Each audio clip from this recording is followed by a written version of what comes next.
I've got one more, and it's called This Is Not a Love Letter.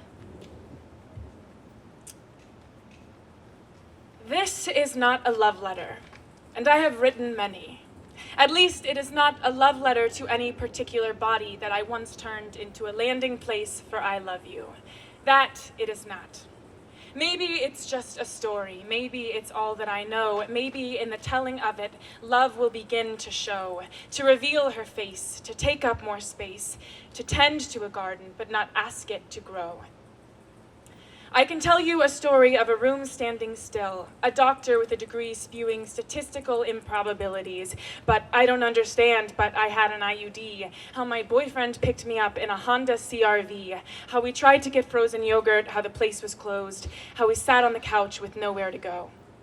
I can tell you a story of silence, of March snow wrapping the Planned Parenthood on Whitney and a quiet sort of warmth, a blanket of solidarity, that maybe God laid it himself to keep the protesters away, how I came armed against them anyway, my mother and the boy who used to love me at my side. How inside a handful of women sat quiet, escorted to a holding room alone. How you're made to do this on your own. A loop of Kardashians on the television, hours of waiting, a toddler complaining. How a woman with a cross on her neck prepped an IV on wheels, asked me just how much I wanted to feel. How I answered nothing at all, how it didn't feel real. Dear God, do you hate me? Please, please just sedate me.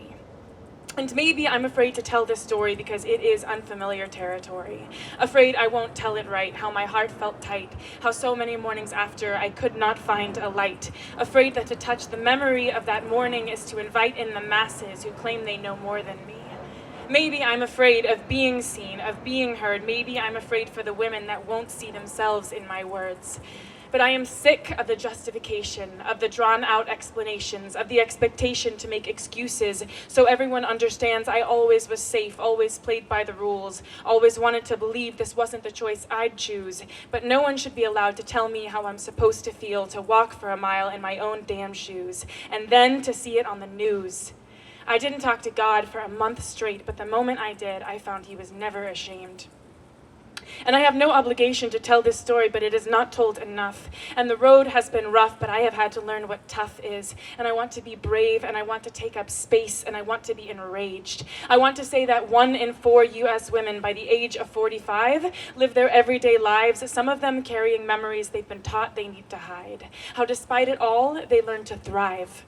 Please understand me when I say the act of choosing is indispensable, that for me to imagine a lack thereof is incomprehensible, that this choosing continues to strengthen my elasticity, my tenacity, that I have had to learn how to bounce back and back and back, to become so familiar with my own shape that I can return to it when I'm stretched beyond what I thought I could take. This is resilience.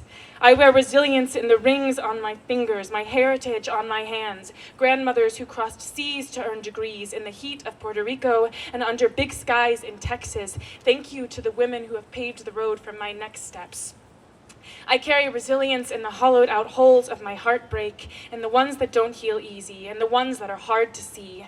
The way I resolve each day to not be afraid, to wear the clothes that I want to dream the dreams I'm told not to. I will not be afraid to take up more space. I will demand it. I will try and understand it. I will tell a story of resilience over and over for myself, for my mother, for my little sister, for the women in my life, the warriors, the resistors, who wake up each day with mouths that sing and bones that dance, whose choice to live boldly is not simply by chance. I will learn how to write a love letter to myself in the nothing night, to no body at all, to 4 walls, to empty space. I will learn how to write it until my own body becomes the landing place, for I love you. Fuck yeah.